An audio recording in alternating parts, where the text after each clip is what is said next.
On apprend beaucoup au contact les uns des autres, on profite des expériences de la vie que chacun a pu vivre. On découvre aussi comment parfois les personnes ont pu prendre du recul pour appréhender certaines situations. En ce sens, je suis conscient de mon privilège au Café Change, car j'ai la grâce de pouvoir rencontrer des personnes qui se posent des questions sur Dieu, de voir les difficultés auxquelles elles sont confrontées, de voir aussi des courants de pensée des uns et des autres. Et puis en plus, comme souvent les gens, au bout d'un moment, ils s'ouvrent, ça me permet de voir ce qu'il y a derrière les apparences du cœur. Et de découvrir aussi comment Dieu est celui qui cherche, qui parle et qui interpelle. Alors, pendant plusieurs mois, j'ai ainsi pu accompagner un jeune qui ne connaissait rien à la foi à l'Évangile et à Dieu, et qui, au départ, s'est montré curieux. Et puis, rapidement, quand on a partagé ensemble la grande histoire, c'est-à-dire le fil conducteur de toute la Bible, il s'est montré enthousiaste à découvrir pourquoi Dieu a créé le monde, pourquoi dans le monde ça va mal, et puis de commencer à voir la différence entre ce que Dieu nous propose et puis ce que l'être humain peut rechercher pour trouver son bonheur, notamment avec le livre de l'Ecclésiaste. Il a même d'ailleurs invité un ami à venir 2 fois participer aux rencontres ensemble. Et puis tout allait bien jusqu'au moment où on est arrivé à l'histoire de Nicodème. Dans cette histoire de Nicodème, la Bible nous dit dans la fin de l'évangile de Jean, au chapitre 2, que plusieurs personnes se sont mis à croire en Jésus à cause des miracles qu'il faisait, mais Jésus ne se fiait pas à eux parce qu'il les connaissait tous. Mais Nicodème, lui, est venu trouver Jésus pour lui poser des questions. Pourquoi ? Parce qu'il y a foi et foi. Celui qui voit bien que Dieu fait des choses, donc il croit, oui, Dieu fait des choses.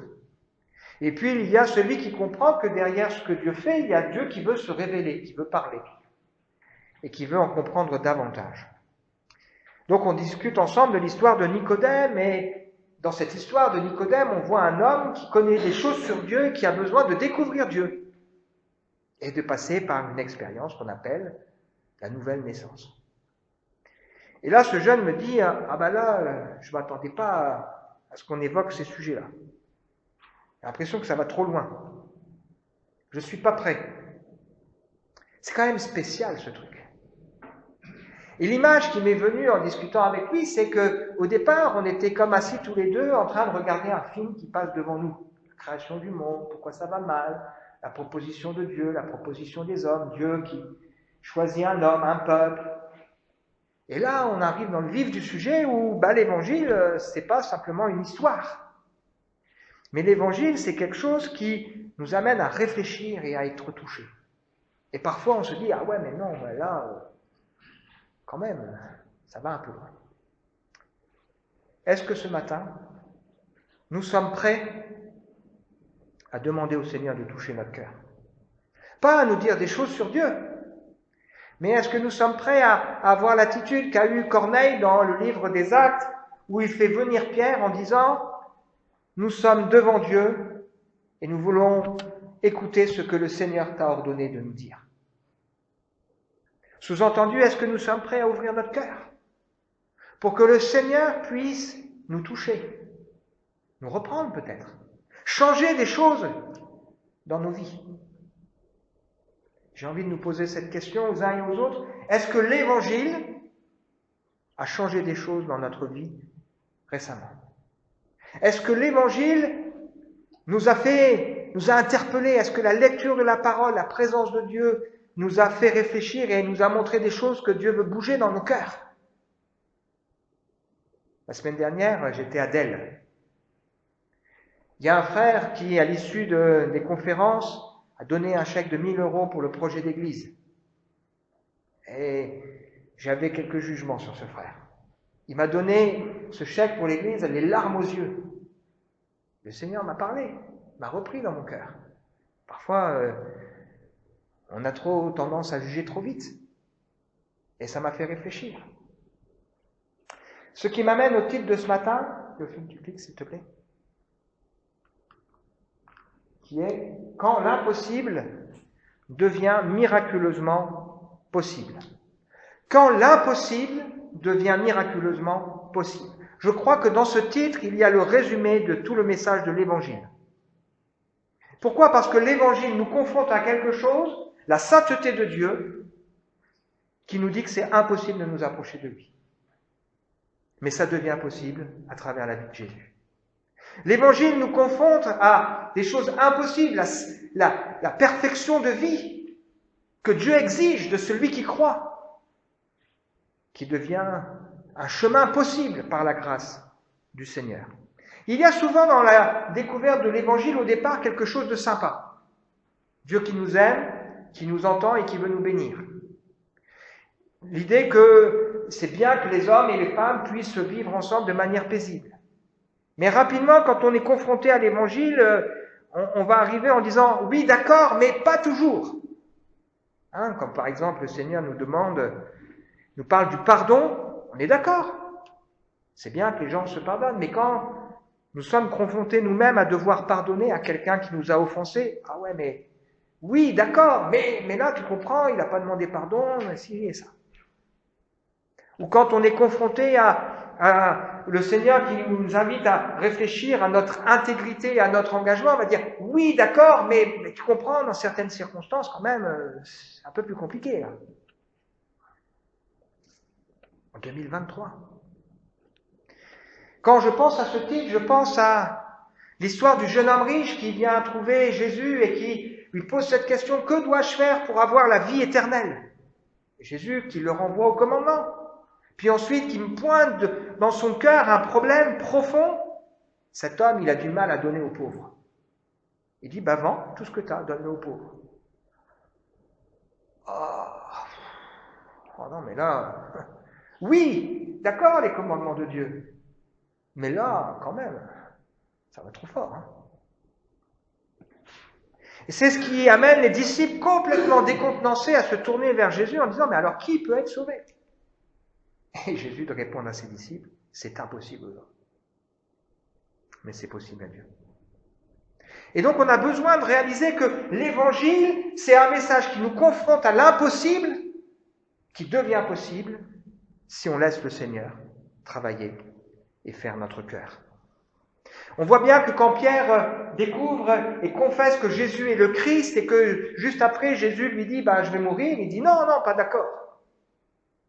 Jésus dit si, je vais mourir, mais non seulement je vais mourir, mais il y a une chose que tu dois comprendre, c'est que vous aussi vous allez souffrir pour la foi. L'impossible. Accepter de souffrir pour sa foi. Et donc l'Évangile, c'est un message qui nous invite à être courageux pour oser reconnaître la réalité de ce qui se passe dans notre cœur.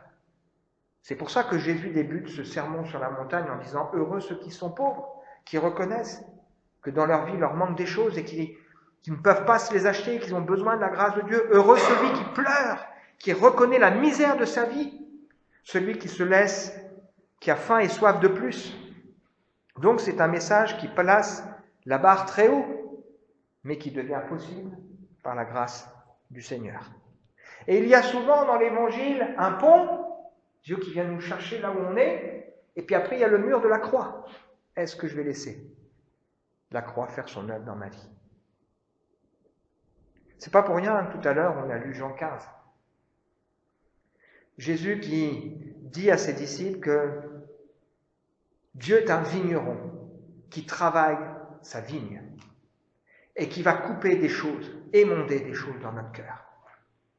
Avec le désir que celui qui commence déjà à porter du fruit, c'est pas assez. Et il veut qu'il en porte plus. Et pour ça, il va falloir tailler. Ça fait mal, des fois. Mais c'est ça l'Évangile. C'est un message qui nous travaille en profondeur, qui nous bouleverse, qui nous bouscule, pour que le Seigneur puisse pleinement se glorifier à travers nos cœurs et nos vies. Alors on va poursuivre ensemble la découverte de cette lettre que Pierre va écrire à des gens qui souffrent à cause de la foi et qui ont besoin d'être encouragés pour leur dire « Ah oui, il y a plein de choses qui sont possibles par la grâce de Dieu dans votre cœur et dans votre vie. » Et on va ce matin ensemble regarder de manière très concrète quelque chose qui va nous paraître impossible à vue humaine mais qui devient possible si on laisse, et on a la clé dans le texte qu'on va lire, si on laisse le Seigneur travailler nos cœurs et nos vies. Dans cette lettre, Pierre nous rappelle que Dieu, avant même la fondation du monde, il avait déjà prévu de sacrifier son Fils. C'est incroyable ça, hein? Dieu n'a pas créé le monde, il sait déjà que ça va mal aller, il a déjà prévu le moyen avec Jésus. Et la Bible va plus loin, puisqu'elle nous dit dans la lettre aux Éphésiens qu'avant même la fondation du monde, Dieu nous a destinés, ceux qui croient, à être saints et irréprochables devant lui. Il a destiné Raphaël à être saint et irréprochable devant lui. Je peux être saint et irréprochable devant des hommes et des femmes, mais Dieu qui connaît mon cœur et mes pensées. Waouh! Pourtant, c'est son projet dans ma vie. Donc, ce projet qui est impossible à vue humaine devient possible si j'accepte de dire, Seigneur, oui, je veux que tu puisses faire ton œuvre dans mon cœur et dans ma vie. Alors, on va se rappeler le contexte, parce que c'est des choses intéressantes pour nous, qu'on a déjà lues. Dieu nous a libérés pour que nous célébrions bien haut les œuvres merveilleuses de celui qui nous a appelés à passer des ténèbres à son admirable lumière. Dieu nous a libérés pour qu'on célèbre bien haut ses œuvres merveilleuses. Qu'est-ce qui fait qu'on voit que quelqu'un y vit quelque chose avec le Seigneur? C'est qu'il célèbre bien haut les œuvres merveilleuses de Dieu. Cette semaine, j'étais encouragé parce qu'il y a un monsieur qui vient au Café Change pour une réunion découverte, ça fait un moment, et il dit, on voit que vous vivez ce que vous partagez. Oui, je suis là pour célébrer bien haut les œuvres merveilleuses du Seigneur. Vous qui autrefois n'étiez pas son peuple, vous êtes maintenant le peuple de Dieu, vous qui n'étiez pas au bénéfice de la grâce de Dieu, vous êtes à présent l'objet de sa grâce. Vous vous rendez compte ça? Nous sommes, je peux me dire, Raphaël, tu es l'objet de la grâce de Dieu. Et puis on a vu ensemble la dernière fois, ayez une bonne conduite au milieu des gens qui ne connaissent pas le Seigneur, les païens. Ainsi, dans les domaines même où ils vous calomnient en vous accusant de faire le mal, ils verront vos bonnes actions et loueront Dieu le jour où il interviendra dans leur vie.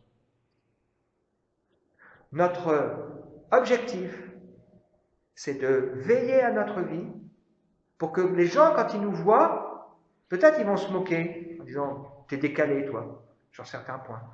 Mais on a cet espoir qu'un jour, Dieu les visitera. Et le jour où il les visitera, ils loueront Dieu en disant « c'est merci d'avoir mis sur ma route des personnes qui vivent vraiment le message de l'Évangile. » Et puis un des moteurs de nos vies, c'est que par amour pour le Seigneur, on va veiller et accepter de se soumettre parfois aux autres. Alors on va lire ensemble la suite et tirer ensemble 4 grandes leçons pour nous, avec des choses qui grattent un petit peu. Serviteurs, soumettez-vous à votre maître avec tout le respect qui lui est dû. Une autre manière de traduire, c'est soumettez-vous à votre maître avec crainte, non seulement s'il est bon et bienveillant, mais aussi s'il est dur. En effet, c'est un privilège que de supporter des souffrances imméritées par motif de conscience envers Dieu. Quelle gloire y a-t-il en effet à endurer un châtiment pour avoir commis une faute? Mais si vous endurez la souffrance tout en ayant fait le bien, c'est là un privilège devant Dieu. Car c'est à cela que Dieu vous a appelé, car le Christ aussi a souffert pour vous, vous laissant un exemple pour que vous suiviez ses traces. De manière très pratique, là, l'apôtre Pierre s'adresse à des croyants et leur dit « Vous devez vous soumettre à vos patrons ». Il est important pour nous de comprendre qu'à cette époque, il y avait l'esclavage qui était pratiqué. Et dans l'Empire romain, il y a eu parfois jusqu'à 50% de la population qui était esclave. Et il est clair que dans l'Église, il y avait beaucoup de gens qui étaient esclaves, qui s'étaient convertis, qui avaient donné leur vie au Seigneur. Et donc, ce que Pierre dit à ces gens, il leur dit, par amour pour le Seigneur, puisque vous révérez bien haut les œuvres merveilleuses qu'il fait, et parce que vous avez l'espoir qu'un jour Dieu visitera ceux qui sont autour de vous, soumettez-vous à vos patrons. Alors là, on dit d'accord, ok, je vais bien me soumettre à mon patron. S'il est bon, s'il est doux, s'il est honnête. Mais Pierre, il dit, même s'il est dur. Et le mot qui est employé ici, c'est le mot scoliose, qui a donné la scoliose. Même s'il est tordu, même s'il est pervers, même s'il est malhonnête, même s'il est déformé. Waouh! Alors là, non, non. On veut bien se soumettre, mais pas à n'importe quel prix quand même, pas exagérer. Alors évidemment, le Seigneur n'est pas pour l'injustice. Et la Bible nous montre que l'espoir du chrétien, c'est qu'un jour, Dieu demandera justice à tous les hommes et les femmes. Et que ceux qui auront été injustes, ils auront des comptes à rendre. Jacques, au chapitre 5, nous dit « Maintenant, écoutez-moi, vous qui êtes riches. Pleurez, lamentez-vous au sujet des malheurs qui vont fondre sur vous. Vos richesses sont pourries, vos vêtements rongés par les mites, votre or et votre argent sont corrodés, et cette corrosion témoignera contre vous. Elle dévorera votre chair comme un feu. Vous avez entassé des richesses dans ces jours de la faim. Vous n'avez pas payé leur juste salaire aux ouvriers qui ont moissonné vos champs. Cette injustice crie contre vous, et les clameurs des moissonneurs sont parvenues jusqu'aux oreilles du Seigneur des armées célestes. » Donc on a cet espoir en tant que chrétien, on sait, il vaut mieux avoir fait le bien sur terre, parce qu'il y a quand même un moment où on dira, allez, comment tu t'es comporté? Et ceux qui auront été des maîtres durs et sévères, ils seront punis. Mais là, ici, en attendant, il nous dit comment on doit se comporter dans le quotidien au travail. Eh bien, que notre comportement soit marqué par l'amour du Seigneur. Même si on a un patron qui n'est pas facile. À titre personnel, lorsque j'étais dans le monde professionnel, j'ai eu un patron qui habitait Lille alors qu'on travaillait à Nancy. Alors comme il n'était pas sur place, il venait en gros 2 jours et demi par semaine, et quand il était là, il fallait que tout le monde soit au garde à vous. Il fallait plus compter ses heures, il fallait être disponible, etc. Et puis quand il était dans la voiture, pour repartir, il fallait être au téléphone avec lui. Il avait les dents longues et il savait comment s'y prendre pour faire travailler les autres. Je n'ai pas toujours été d'accord avec lui, et souvent j'ai eu l'occasion de lui dire. Mais j'ai respecté mon patron. J'ai eu ensuite un patron colérique, vraiment colérique, réputé pour ses colères. Ce qui fait que quand on devait aller lui parler, si on était un petit peu malin et qu'on avait compris comment ça marche, il fallait demander aux gens qui étaient autour comment il est aujourd'hui. Est-ce qu'aujourd'hui c'est un jour où on peut lui parler ou est-ce que c'est un jour où il vaut mieux pas y aller? Et vous aviez intérêt à savoir ce que vous aviez à lui dire. Un jour, on a eu un comité de direction, on s'était mis d'accord sur un sujet, et en comité de direction, j'aborde le sujet, et il se désolidarise. C'était pas facile. Je suis allé le trouver pour lui dire, je suis pas d'accord, j'aime pas cette manière de faire. Et je me suis dit, il ne me prendra plus à ce coup-là. Mais c'était mon patron, et je l'ai respecté. J'ai eu ensuite un patron qui n'avait confiance en personne et qui était fourbe. Un jour, il soufflait le chaud, le lendemain, il soufflait le froid. Un jour, vous étiez dans ses paquets, le lendemain, c'était fini. C'était compliqué, il n'était pas loyal. Mais moi, je me suis efforcé en tant que chrétien à rester un homme loyal. Bien sûr, un jour, à un moment donné, nos routes se sont séparées.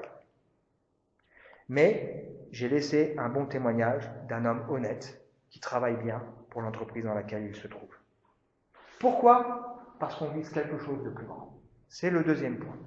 Qu'est-ce qui va motiver dans mon cœur la manière dont je vais m'y prendre et dont je vais me comporter, surtout quand le contexte est compliqué?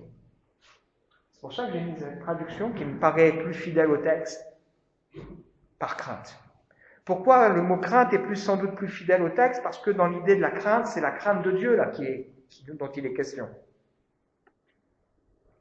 Et la crainte de Dieu, elle doit animer mes choix et mes décisions de vie. Par crainte de Dieu, il y a des choses que je vais faire. Par crainte de Dieu, il y a des choses que je ne vais pas faire. Et puis, il est question ici, plusieurs fois, de supporter des souffrances imméritées par motif de conscience envers Dieu. Impossible, ce truc. Mais le titre, rappelez-vous, quand l'impossible devient possible. Pas par mes forces, mais par sa grâce. La Bible nous rappelle que Dieu n'est pas injuste pour oublier notre travail et ce que nous aurons souffert par amour pour son nom. Et il semble bien que, quand vous lisez l'Apocalypse, qu'il y a une place toute particulière qui est réservée à ceux qui ont souffert pour leur foi. Dans l'Apocalypse, au chapitre 7, au verset 14, il est parlé de ceux qui ont souffert, et il nous est dit qu'ils sont devant le trône de Dieu, ils le servent jour et nuit dans son temple. Celui qui est assis sur le trône les abritera sous sa tente. Ils ne connaîtront plus ni la faim ni la soif. Ils ne souffriront plus les ardeurs du soleil, ni aucune douce chaleur brûlante. L'agneau qui est au milieu du trône prendra soin d'eux comme un berger. Il les conduira vers les sources d'eau vive, et Dieu lui-même essuiera toute larme de leurs yeux.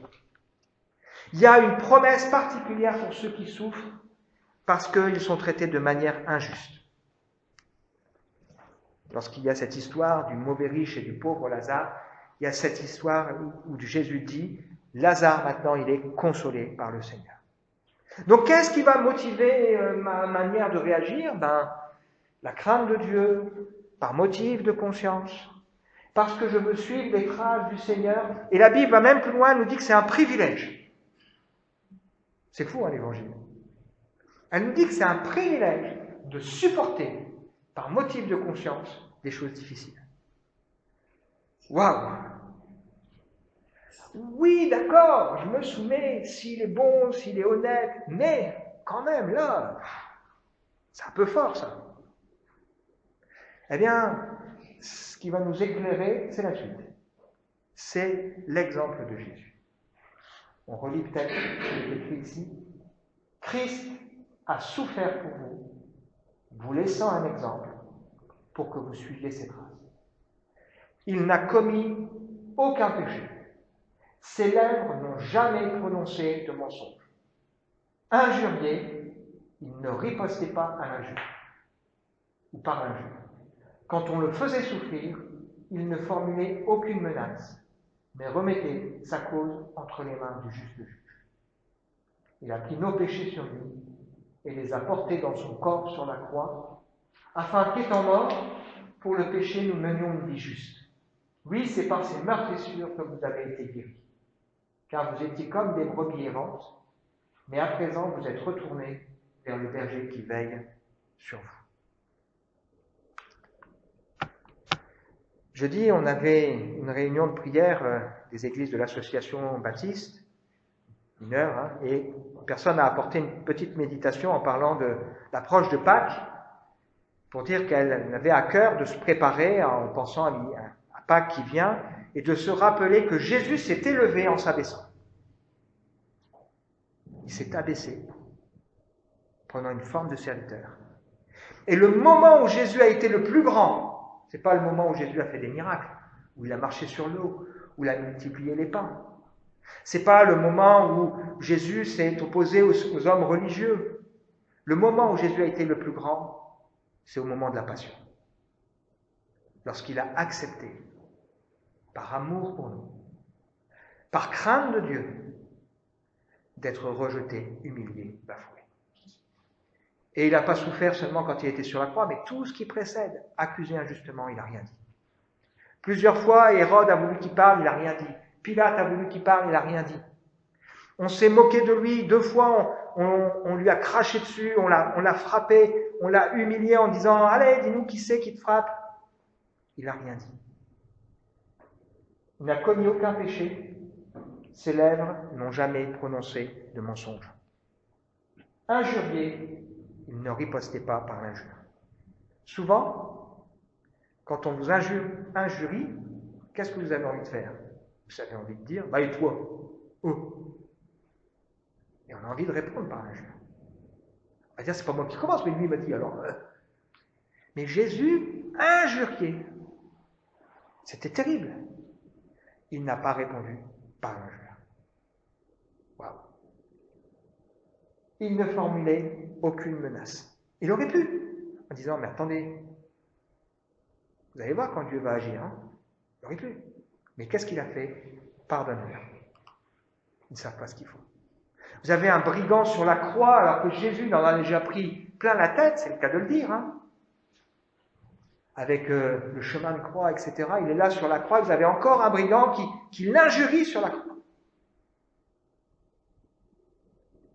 Et Jésus n'a prononcé aucune menace. Quel exemple extraordinaire.